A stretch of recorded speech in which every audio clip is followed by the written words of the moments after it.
biribim, uma granada espiritual, que eu, quando recebo, Ele me dá e é meu. Eu olho as minhas contendas e os meus sonhos, e eu puxo o pino e jogo o poder aonde eu quero que o milagre aconteça. E eu me torno possuidor de um poder divino que já não é mais dele, porque Ele me deu, para aplicá-lo na causa que eu julgo mais interessante. Não.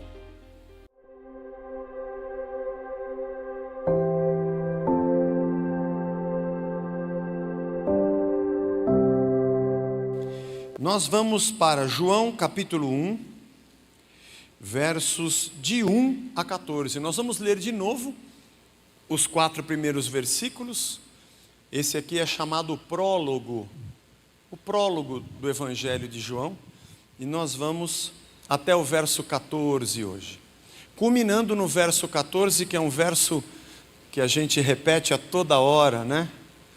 Nos natais, nas celebrações de final de ano. Vamos ler com bastante atenção. No princípio era o Verbo, e o Verbo estava com Deus, e o Verbo era Deus. Ele estava no princípio com Deus, todas as coisas foram feitas por Ele, e sem Ele nada do que foi feito se fez. A vida estava nele, e a vida era a luz dos homens. A luz resplandece nas trevas, e as trevas não prevaleceram contra ela. Aqui parece que abre um parênteses. Houve um homem enviado por Deus, e o nome dele era João, e este veio como testemunha, para testificar a respeito da luz, para que todos viessem a crer por meio dele. Ele não era a luz, mas veio para dar testemunho da luz, a verdadeira luz que vinda ao mundo ilumina toda a humanidade. Fecha parênteses. O Verbo estava no mundo, o mundo foi feito por meio dele, mas o mundo não o conheceu. Veio para o que era seu, e os seus não o receberam. Mas a todos quantos o receberam, deu-lhes o poder de serem feitos filhos de Deus, a saber, aos que creem no seu nome, os quais não nasceram do sangue, nem da vontade da carne, nem da vontade do homem, mas de Deus. E o Verbo se fez carne e habitou entre nós, cheio de graça e de verdade, e vimos a sua glória, glória como do unigênito do Pai. Senhor, obrigado pela tua palavra, que esta porção encha o nosso coração, que a tua verdade, além de qualquer palavra que seja dita aqui, entre na nossa alma, no nosso ser, na nossa mente, nos alimentando, edificando e nos libertando para uma nova vida. Em nome de Jesus. Amém. Amém. A semana passada falamos sobre o Verbo que se fez carne, a palavra que virou gente e esteve entre nós. Mas falamos mais, na verdade, a semana passada sobre esse Verbo que já era e já existia, e que o mundo foi criado por ele, e nele estava a vida. Esse foi o objeto do nosso estudo a semana passada.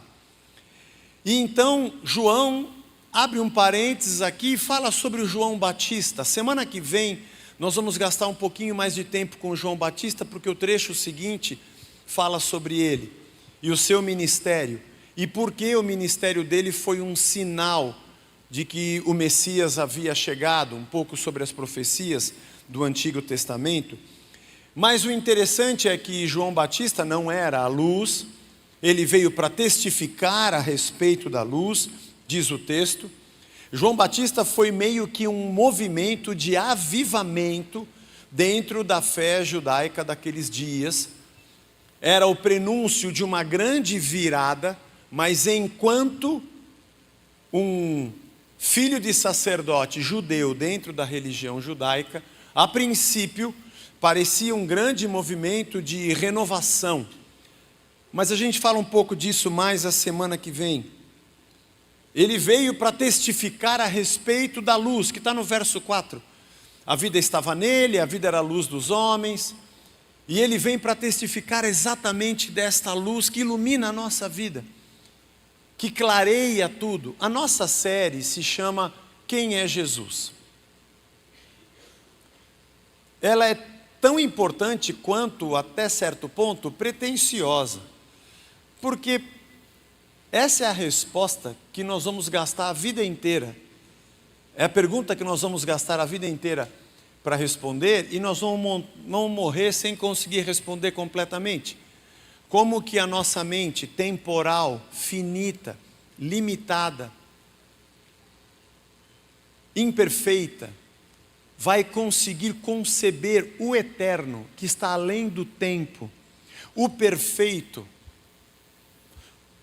aquele que tem pensamentos muito mais altos do que o nosso, aquele que tem o poder e a majestade extremamente, explosivamente, eternamente, gigantescamente além do que a nossa mente pode alcançar. Dizer que nós vamos entender perfeitamente quem é Jesus, não vamos mesmo. Eu estava fazendo as contas, mais 3 anos, em 2028 eu vou completar 50 anos que eu me converti. Olha que doido. Fui para a igreja em 1978, irmãos. 50 anos. Classe Joias de Cristo, Cordeirinhos de Jesus. Passei.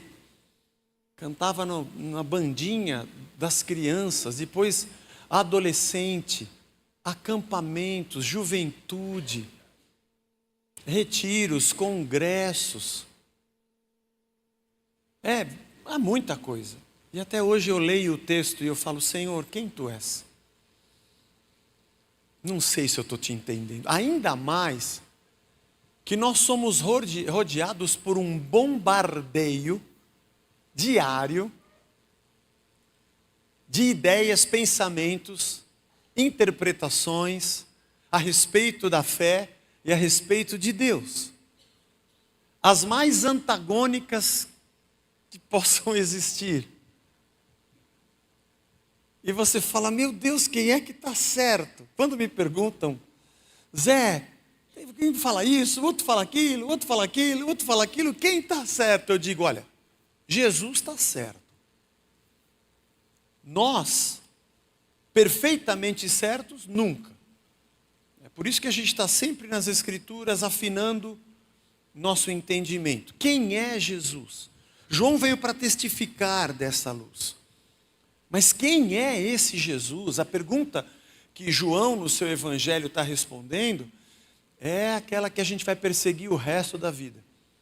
Imagino que você, que talvez tenha o mesmo tempo de conversão que eu, ou até mais, gente que nasceu num lar cristão, nem sabe quando foi que passou a crer em Jesus, crer desde a vida toda, a vida de Cristo como um todo. Também pode ser que você tenha essa mesma ideia. A cada dia nós estamos tentando entender quem é esse Senhor. Isso é importante? Importante? Isso é fundamental. Porque se o objetivo do Espírito Santo, como Paulo escreve aos Coríntios, é que de glória em glória nos transforme na imagem do Filho, a imagem do Filho é exatamente o destino de toda a minha jornada de fé e de transformação. No verso 10 ao verso 13, João diz: Ele estava no mundo, o mundo foi feito por ele, mas o mundo não o conheceu. Esses 2 versos são de difícil interpretação. Há um consenso de que Jesus talvez estivesse falando a respeito do povo judeu enquanto o povo escolhido, entre aspas, naquele momento de vida e de existência antes da revelação de Jesus, que nós chamamos de Antigo Testamento. Aquele povo que era dito o povo escolhido de Deus, não o recebeu. Ele veio para o que era seu, mas os seus não o receberam.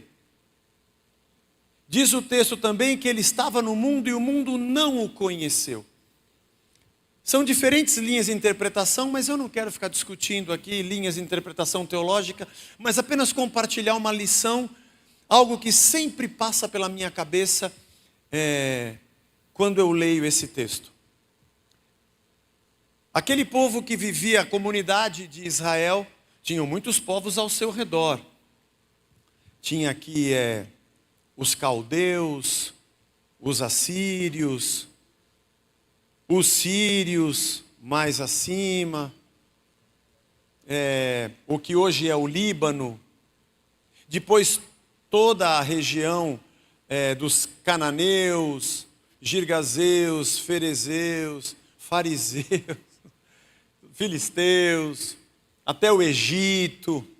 Tinha muita gente ao redor. O Antigo Oriente Próximo é onde fervilhou o início das civilizações. Tinham diferentes civilizações, guerras e disputas sem parar, e deuses para tudo quanto é lado e para tudo quanto é gosto. Essa nação chamada povo de Deus, Israel, isso é o que passa pela minha cabeça. Eu imagino sempre alguém vivendo ali e olhando quando abre a janela os outros povos e dizendo, tem alguma coisa aqui. A gente não tem só um Deus que é diferente dos outros deuses, a gente tem um Deus como todo mundo tem Deus. Não é só isso, não. Olhando os princípios, olhando as profecias, entendendo o espírito da lei, olhando a conduta desse Deus para com a história do nosso povo, de pecados e tropeços, entendendo o juízo dele, entendendo a misericórdia dele, entendendo a justiça dele, mas entendendo a graça dele. Fico imaginando uma pessoa ali no meio dizendo, eu estou entendendo que tem alguma coisa que não é igual a todo mundo e que está anunciada. Essa revelação que é cultural, comunitária, identitária do indivíduo e da comunidade, que é espiritual, que é diretriz, que é maneira de se viver. Estou explicando com as palavras pertinentes àquele momento. De repente, o verbo aparece entre os homens. E esse cidadão diria, peraí, eu já te conheço, eu não te conheço? Isso acontece muito comigo, que já vivi bastante. Eu te conheço. Já zerei esse cabelo? Você está falando uns negócios aí que... Aí falou do verbo. Você já estava aqui. Porque alguém pode dizer, como é que Jesus diz, ele estava no mundo e o mundo não o conheceu? Ele não estava, ele está agora. Ele está agora que ele apareceu, mas ele não estava. Ele não estava para a gente que vê, mas para a gente que vê sem ver, ele já estava. Para a gente que percebe sem enxergar, ele já estava.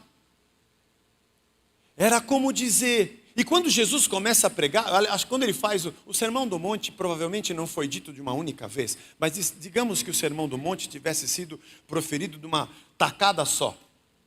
Ao acabar o discurso, essa pessoa chegaria para Jesus e diria, eu sei, você sempre esteve aqui.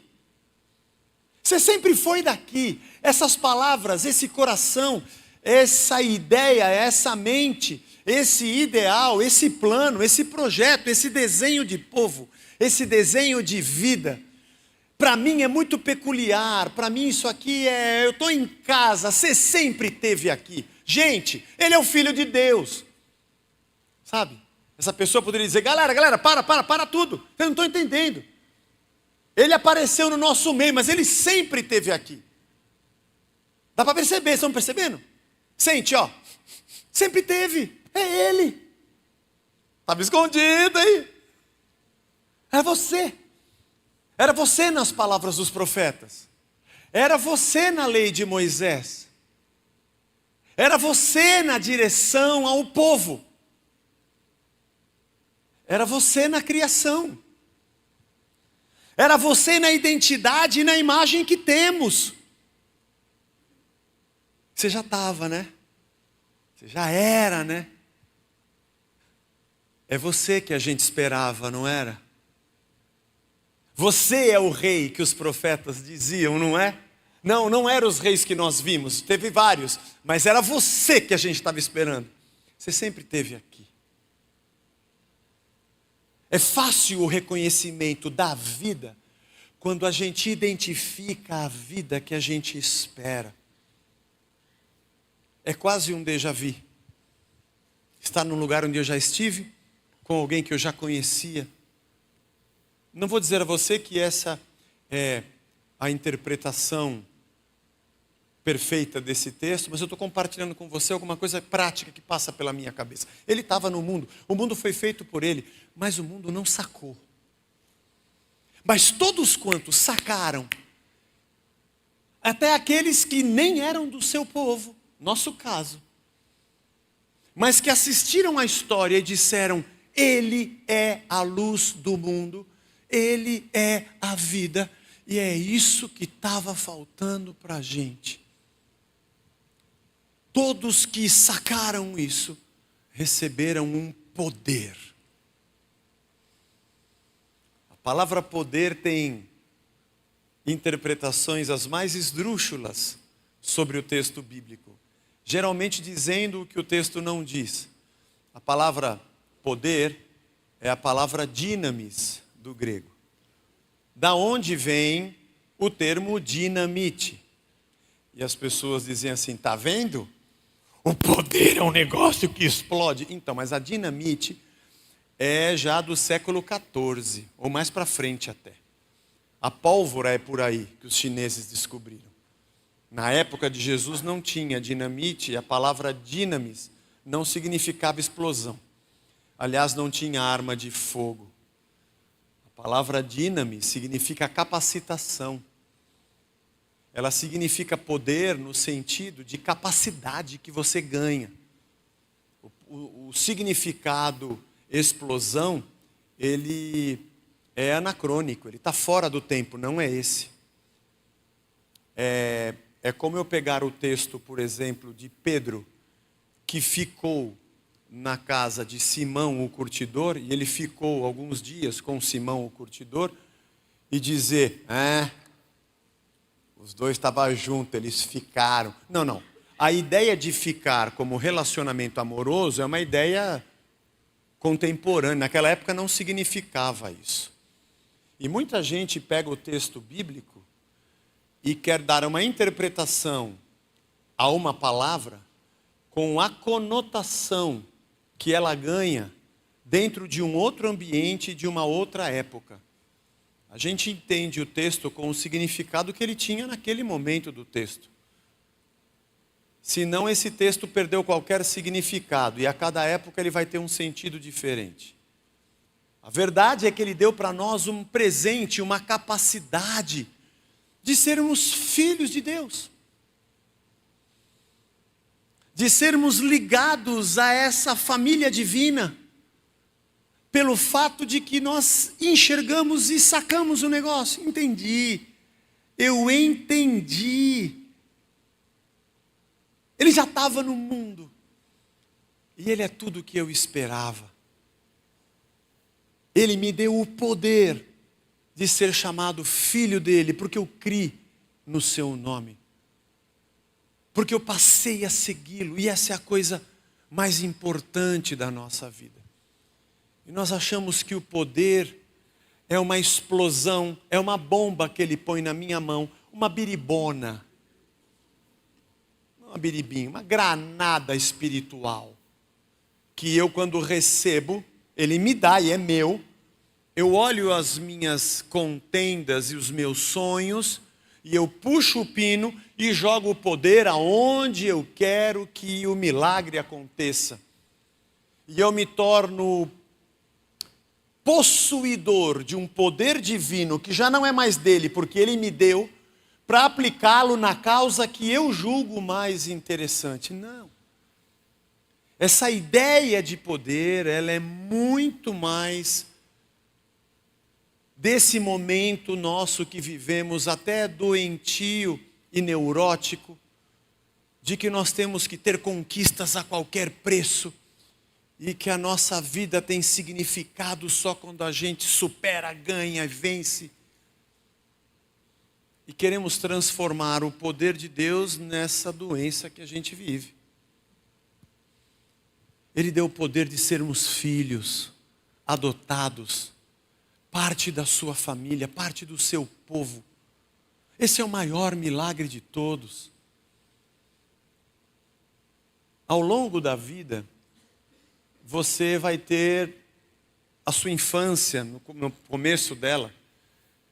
Todos nós passamos por isso. E a gente tem aquelas alegrias, quando a gente ganha aquele presente, acontece aquela viagem, e a gente diz para os nossos pais assim: ah, eu te amo, pai, eu te amo, mãe. Ainda mais se ele vem com, sei lá, uma chave para você, eu não acredito. Tinha um cachorro que chamava Chofe.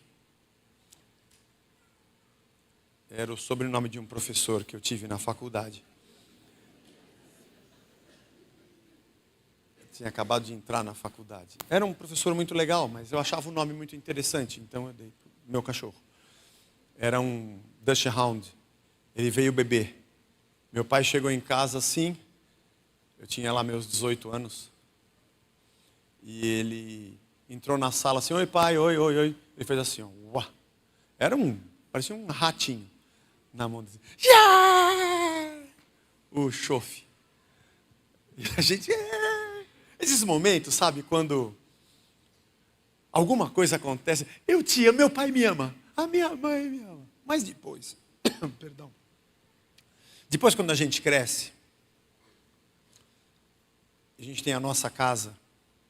Sabe quanto custa o IPTU? Quanto custa o IPVA? E sabe quanto custa o feijão e o arroz? Como que aumenta a tarifa? Aliás, como aumentou o nosso IPTU, hein? Jesus, Maria, José, montado num jumentinho, indo para o Egito, na escuridão da noite, fugindo do Herodes, hein? Senhor, minha mãe dizia, sou do céu. Senhor do céu, era sou do céu. Sou do céu. Mas deixa para lá, o IPTU. Deus abençoe a nossa prefeitura. Leia a bênção como tu quiseres, Senhor. A gente sabe quanto custa, por exemplo, alinhamento e balanceamento. Quando a gente dirige o carro do pai e pega buraco, a gente não sabe quanto custa o alinhamento, balanceamento, cambagem de pneu, não sabe. Não sabe quanto custa a energia elétrica, água. A gente não sabe nem como é que troca a resistência do chuveiro. Mas está sempre lá. Sempre lá. A gente chega, abre a gaveta, tem roupa. Abre a geladeira, tem comida. Liga o chuveiro, está quente. Pega o carro, tem gasolina no tanque. Mas aí não comprou, como eu que fiquei decepcionado com a minha mãe, quando ela não comprou Discoteca Hipopótamos volume 1. Que tinha Philadelphia Freedom do Elton John, e eu queria aquela música e fiquei bravo com ela porque ela me deu o disco. Quando a gente é pequeno, nós achamos que o pai ama ou não ama porque ele fez o que a gente queria que ele fizesse. Mas quando a gente fica maduro, a gente percebe que o amor dele é muito maior do que as coisas que ele fez que a gente gostava. Mas toda a dádiva de sacrifício para que nós existíssemos. Eu acho que a nossa relação com Deus é mais ou menos assim. Mais ou menos assim. Nem sempre as coisas acontecem do jeitinho que a gente queria e a gente bate o pé porque a gente quer, porque eu fiz a oração certa, eu profetizei, eu dei aquele dinheiro e tem que acontecer do jeito que eu quero. Porque no fim das contas, sou eu que mando, né, Senhor? e todo mimado. Todos nós passamos por essa fase de fé, da infantilização da nossa relação com Deus. Mas aí a gente percebe que Ele deu o poder de sermos filhos e que Ele nos sustenta como um pai, do jeito mais maravilhoso, gracioso e incrível que nós poderíamos imaginar, que foi quando o Verbo se fez carne. E eu quero estacionar aqui no verso 14 para os nossos últimos pensamentos sobre essa revelação que João quer nos dar sobre quem é Jesus. E o Verbo se fez carne e habitou entre nós, e vimos a sua glória, a glória como unigênito do Pai. Ele se fez carne. Ele entrou nisso aqui.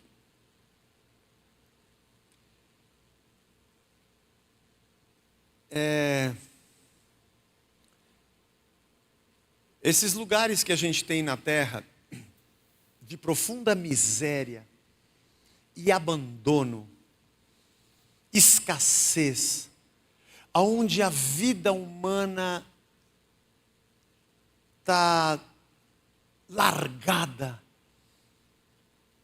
esses bolsões de miséria espalhados pelo mundo, e acho que é o que mais tem. Que a gente vê imagens e fica chocado. De repente, aparece ali um vocacionado, um missionário, e essa pessoa vai para lá. Mas ela não vai para lá numa bolha. Não é um container que é colocado nesse bolsão de miséria, e que essa pessoa vive dentro do container. Ali ele tem telefone celular por satélite, TV multicanal com satélite, ar-condicionado, frigobar, comida congelada que veio do exterior. E quando ele sai do container para fora, ele se veste numa roupa como se tivesse aqueles trajes para isolamento de material radioativo e tóxico, com luva. E entra naquela comunidade, naquele bolsão de miséria, com medo do barro, e diz: vim ajudar vocês. Isso não nos impressiona. O que impressiona é aquele que vai para lá e alguém diz: o que você está fazendo aqui? O que você está fazendo aqui? Você está vestindo a nossa roupa com o nosso chinelo, pisando na nossa sujeira, morando no nosso calor, comendo a nossa comida e repartindo a sua vida. Por que você está fazendo isso? Isso nos impressiona. Nos impressiona ao ponto de nós orarmos para ter mais gente assim, para que nós não necessitemos ir. E às vezes nós dizemos: eu jamais faria isso. Que bom que alguém fez. Que bom que alguém fez. Mas nos impressiona quando alguém de maneira abnegada deixa de ser o que é e abandona o seu conforto para estar no meio da dor de alguém. Alguns anos atrás, antes da pandemia, eu fiz uma série chamada Periago, baseada em Mateus 9, quando o texto diz que Jesus percorria as aldeias e as cidades, curando pessoas, pregando o evangelho, ensinando o evangelho do reino e pregando a palavra, fazendo essas três coisas. E o periago é exatamente o verbo percorrer. E a ideia daquela série foi que Jesus não veio passar, estou passando, hein? Ele não passou pelo meio de uma cidade, ele passou pela vida daqueles seres humanos. Ele atravessou o ambiente de vida, a dor, a angústia, o choro, a morte, a insegurança, o frio, a nudez, a escassez, a traição, a ofensa, tudo estava nele. Ele entrou na nossa existência, ele andou no nosso chão. Aliás, Filipenses capítulo 2 diz que ele deixou a sua glória, ele se esvaziou. para vir estar no nosso meio. E não é uma coisa louca, você nunca se perguntou isso? Como é que Jesus deixa a sua glória para se fazer um de nós e vimos a sua glória como a do unigênito do Pai? Porque alguém poderia dizer, agora você está aqui no meio? Agora você é um de nós? Acabou sua glória. Vou contar uma, não sei se eu conto, não vou contar não. Não vou contar, depois o povo faz corte, não vou contar não. Preciso parar de dar combustível para gente que não faz nada e só quer usar o que os outros falam. Crie o seu próprio, mas não vou falar não. Mas irmãos, como é que nós vimos a glória? Se ele deixou tudo para andar como a gente. Nasceu numa manjedoura. Estava no meio da Galileia. Lugar dos gentios e dos pobres, os mais pobres. Ele estava lá. No meio dos que nada tinham. Nós falamos, maravilhoso, ele morreu na cruz e se sacrificou para a nossa salvação. É verdade, mas pense bem, ele se sacrificou desde o momento em que ele entrou nessa carcaça. Em que o Criador do universo é julgado por um injusto corrupto de um saduceu. Onde ele vem para trazer salvação porque ele tem todo o poder e quem precisa da salvação diz, crucifica-o. Você pensou nisso? Ele que criou tudo que existe na terra, anda com os discípulos colhendo espigas num sábado. E por um princípio, eles deveriam deixar as espigas caídas quando fossem colher, para que o pobre, quando passasse por ali, pudesse recolher aquela espiga do chão e tivesse o que comer. O Criador dos céus e da terra recolhia espigas num sábado. Não tinha onde reclinar a cabeça, ele mesmo diz, o Filho do Homem. Quando morreu, precisou emprestado o túmulo de José de Arimateia. Mas foi só um Airbnb de fim de semana, eu vou usar só 2 noites. Nem precisa mudar muito, eu saio logo. Mas ele não tinha túmulo. Não tinha túmulo.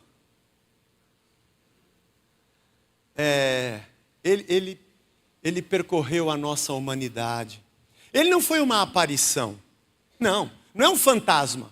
Não veio num container. Não. Ele não veio fazer todo paramentado para se não misturar com essa gentalha, mas tira uma selfie para falar que eu estou na missão. Não fez isso não. Ele de verdade adentrou o nosso mundo. E o mais interessante é que o verbo se fez carne. Deus poderia dizer, atenção, eu vou mandar mais um profeta. Vai lá e diga para o meu povo, meus servos, eis que te digo, conserte isso aqui, conserte isso ali, isso aqui, toma posse que eu abençoo vocês, recebe, e uma profecia para ver se dirige eles melhor aí na vida, e conserta essa humanidade. Ou coisa do tipo, olha, eu estou mandando um novo Moisés, oi pessoal, e como primeiros 10 mandamentos não deu muito certo, eu estou mandando ele com outras tábuas, ele fez um requerimento, entrou com um projeto de lei, já passou pela CCJ aqui do céu, nós aprovamos aqui no plenário dos anjos e agora ele vai só homologar mais 10 mandamentos. Manda as 2 tábuas a mais para ele. Tem o seguinte, pessoal, Deus mandou os 10 mandamentos, não deu muito certo. Vocês vivem andando na brecha da lei. Então criamos mais 10, que é para consertar e o mundo vai ficar bom. Não. Tudo que Deus pensa, o verbo. Tudo que ele fala, tudo que ele decide, tudo que ele proclama, todas as suas ideias, todo o seu plano, todo o seu projeto, todo o seu ideal vira, a sua essência, o seu ser vira a gente e entra na carcaça que a gente vive entre nós. Muita gente acha que eu preciso ser mais espiritual. Aquela pessoa é mais espiritual. ela flutua sobre as nuvens. Ela anda aqui pela igreja e ela está sempre... o olhar dela, estou vendo uma coisa, estou vendo outra coisa. Ela está sempre... ela não conversa, não quero. Não bebo. Não vejo novela. Sabe, ela quando você pergunta para ela só fala de coisas espirituais. Vai, varão, toma posse, recebe. Tá ligado, tá amarrado. Oh, servo, ela só tem a palavra de Deus na boca dela. Meu Deus, ela flutua sobre nós. Eu inclusive peço sempre para ela: pega a tua mão, põe na minha cabeça, ora por mim, porque você está mais pertinho de Deus. E você ora e Deus, quem sabe Ele me atende. Eu vou falar com Ele, quem sabe, Pai, ajuda Ele aqui. Essas pessoas, quando você vê alguém assim mais espiritual, corre, foge, como Satanás foge da cruz. Esse povo é perigoso. Primeiro, porque esse nível entre os homens e Deus que nós julgamos são dos espirituais, esse povo não existe. Isso é conto da carochinha, isso é balela. Geralmente são os mais sacanas e safados. E quando descobrem que você os julga mais espiritual, eles vão te mastigar até acabar o gosto e vão te cuspir. Vão usar a tua subserviência. E vão usar tudo que você tem de mais doce no coração a favor dos seus interesses. Porque o Cristo, que poderia fazer tudo isso, não fez. Que era de verdade Deus, não teve como usurpação ser igual a Deus. Mas antes Ele esvaziou-se. E esse termo, o kenosis de Jesus, o esvaziamento dele, é um outro mistério que daria para a gente ficar um ano inteiro estudando, mas deixa para lá. Mas ele virou gente para provar e para mostrar que toda a nossa vida comum é tudo que Deus quer. Na santidade, na retidão, na correta compreensão dos valores de Deus, na correta prática do amor, da justiça, da verdade, da ética, da educação e da paz, que é pertinente a um ser humano cheio de Deus. E diz o texto que Ele se fez carne, e nós vimos a sua glória, vimos a glória do amor, vimos a glória do sacrifício, da entrega, da compaixão, que a gente pensa: o que o Senhor está fazendo aqui? O Senhor não precisava. A glória de Deus é exatamente essa manifestação de toda a sua graça. Certa ocasião, estava lendo um comentarista dizendo que, numa discussão sobre o homem poderia ou não poderia ter comido do fruto, né? Sem entrar na discussão, ele disse assim: olha, se o homem só conhecesse o Deus Criador, ele já conheceria um Deus cheio de poder, e já se sentiria bem pequeno perto de todo o poder daquele que cria. Mas pelo fato dele ter pecado e Deus ter morrido por ele, ele conheceu um pouco mais de Deus tendo pecado. Ele conheceu, além do Criador, o misericordioso, o compassivo, o sacrifício em prol daqueles que não mereceriam. Apesar de terrível a queda humana, mas ela nos ajuda antagonicamente a conhecer um pouco mais sobre Deus. Eu te conhecia porque o Senhor é o Todo-Poderoso Criador, mas quando eu te ofendi e morri, eu conheci um outro lado teu, que é o teu amor e a tua misericórdia, o teu sacrifício e a tua graça. E diz o texto que Ele habitou entre nós. Habitou entre nós. João escolhe o verbo skeno. É o que eles usam na Septuaginta, quando traduziram do hebraico para o grego o Antigo Testamento. Depois de Êxodo 25, você vai lendo a ordem de Deus para se construir o tabernáculo. Skeno é montar uma tenda. Tem o verbo meno, que é morar. O próprio verbo ser, estar, o verbo emi, é usado no sentido de morar em um lugar, estar numa localidade. Mas ele usa esse, mais ou menos assim, ele acampou entre nós, mas usando a figura do tabernáculo. É isso que significa o esqueno. Montar o tabernáculo, montar uma tenda. O tabernáculo era o lugar onde ficava a arca, onde eles ofereciam o sacrifício. Era a casa móvel de Deus, enquanto o povo atravessava o deserto. Era uma tenda.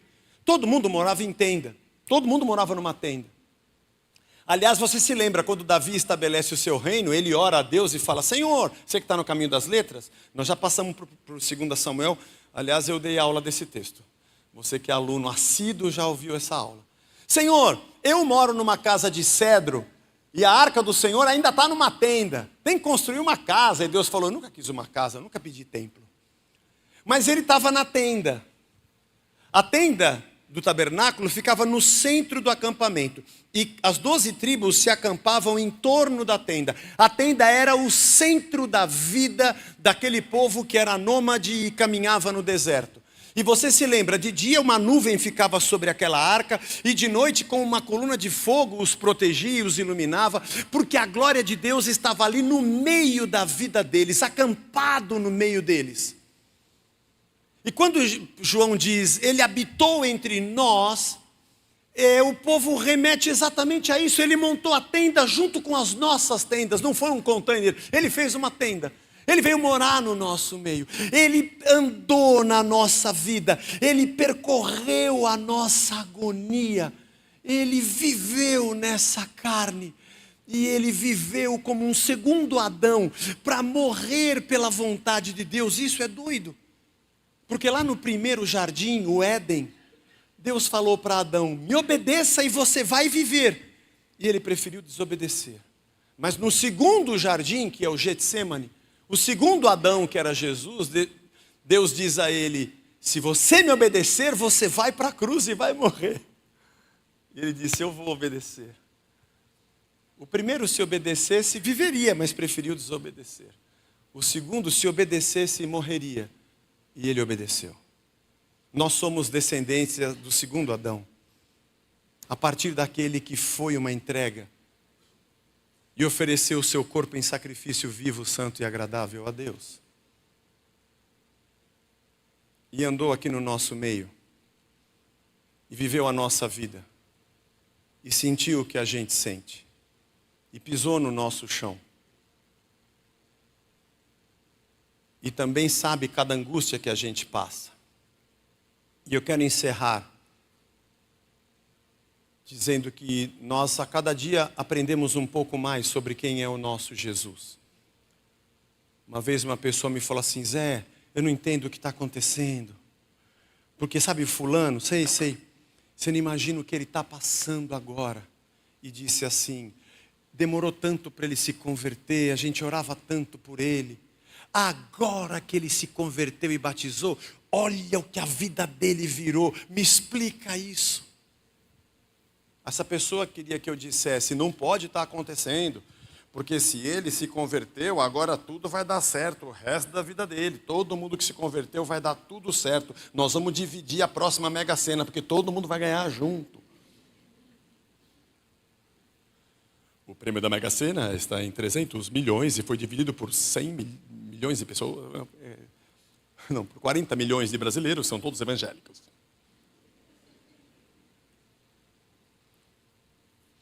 Essa pessoa estava indignada, porque agora que entrou Jesus na vida dele, está passando por uma guerra. E eu falei para essa pessoa: mas que coisa maravilhosa. Maravilhosa? Claro. Já pensou se ele passa por tudo isso sem conhecer Jesus? Porque a vida é uma batalha. Viver dói. Que bom que agora que ele está nesse deserto, ele tem socorro bem presente na tribulação. Ele eleva os olhos para os montes e de lá vem o seu socorro. Que bom que agora ele tem toda a graça e o poder de Deus sobre a vida dele. Porque Deus está conosco. Eu não sei o que você está passando, mas Deus está com você. Porque ele habita entre nós, agora ele habita em nós. É você estar chorando no teu chão, recebeu aquela notícia terrível que você nunca imaginou que você fosse receber. E de repente ele chega de mochila nas costas, e aí Zé, Jesus, o que você está fazendo? Estou montando a minha tenda. No meu chão, no teu chão. O senhor não sabe o que eu estou passando. Eu sei. Eu já fui odiado por quem eu amei. Eu sei o que você está passando. Você abriu o exame e você está com medo do que você vai enfrentar. Eu também já tive medo de enfrentar. Você vai ter que passar por uma cirurgia e você está com o coração na mão. Eu sei. Eu tive também que enfrentar a cruz. E suei como se fosse sangue. Eu sei. Você não merecia passar pelo que você passou. Eu também passei por um julgamento corrupto e injusto. Eu sei. Eu sei como é que é. Abandonado pelos da sua própria casa, eu entendo. Medo, eu passei também. Também tive fome e ninguém me deu de comer. Também tive sede e ninguém me deu de beber. Também tive frio e ninguém me cobriu. E também tive doente ou preso e ninguém foi me visitar.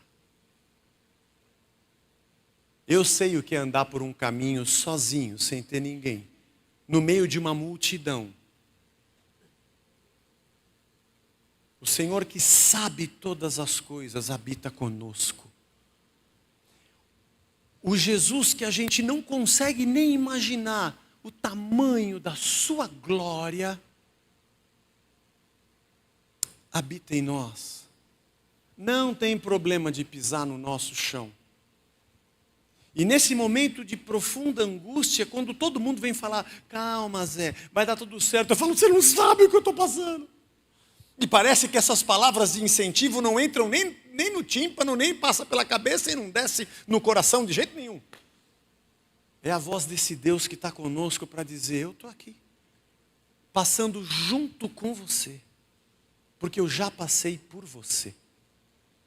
Eu sou o Deus presente, eu sou Emanuel, eu sou Deus com você. É nessas horas mais angustiantes que a gente vê Cristo, que a gente vê a misericórdia e a mão de Deus. O povo ao nosso redor vai dizer que nós estamos em opróbrio porque estamos sem dinheiro ou passando por uma dificuldade, estamos em maldição ou Deus nos abandonou. Mas eles mal sabem que é nesse lugar que eu estou encontrando a maior preciosidade da minha vida. Me encontrando com a minha humanidade, com a minha imperfeição e com a calamidade da terra, mas encontrando toda a graça e verdade, porque nós vimos a sua glória, cheia, repleta, o termo é plena, de graça e de verdade, como só o único de Deus, só Deus poderia trazer para nós. O Verbo se fez gente para pisar o nosso chão. O Verbo se fez carne e habitou entre nós. Montou a sua tenda no centro do nosso acampamento, no centro da nossa vida e vive conosco. Força, irmão. Força. Vamos adiante. Esse é o nosso Jesus. Esse é o nosso Senhor.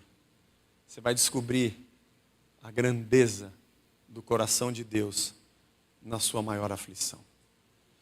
Queria pedir para o coral entrar, eles vão cantar mais uma e nós vamos orar. Feche os seus olhos, nós vamos orar. Senhor Deus, obrigado pela tua palavra, obrigado por esta manhã. O Senhor estava no mundo, o mundo foi feito por ti, mas nem todo mundo entendeu. Mas quem sacou, o Senhor deu o poder de ser filho.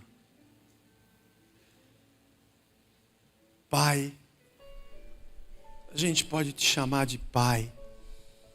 Nossa vida é tua.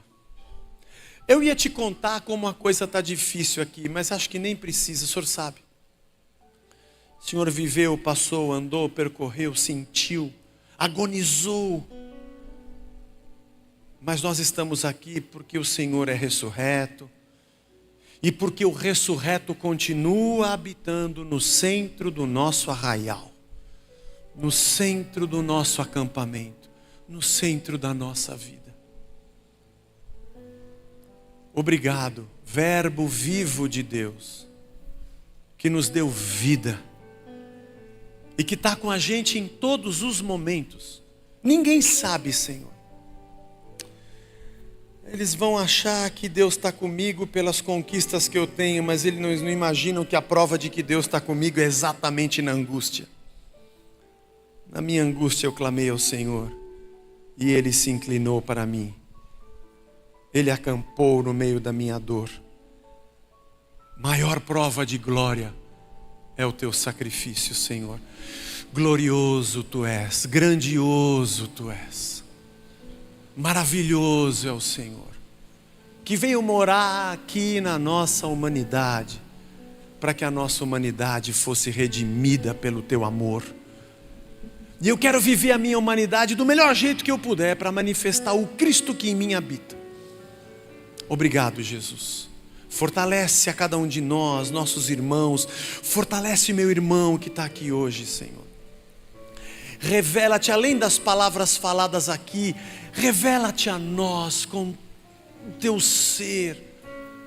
E isso seja força, energia de vida, a tua luz a nos guiar. É o nosso desejo. Em nome de Jesus. Amém.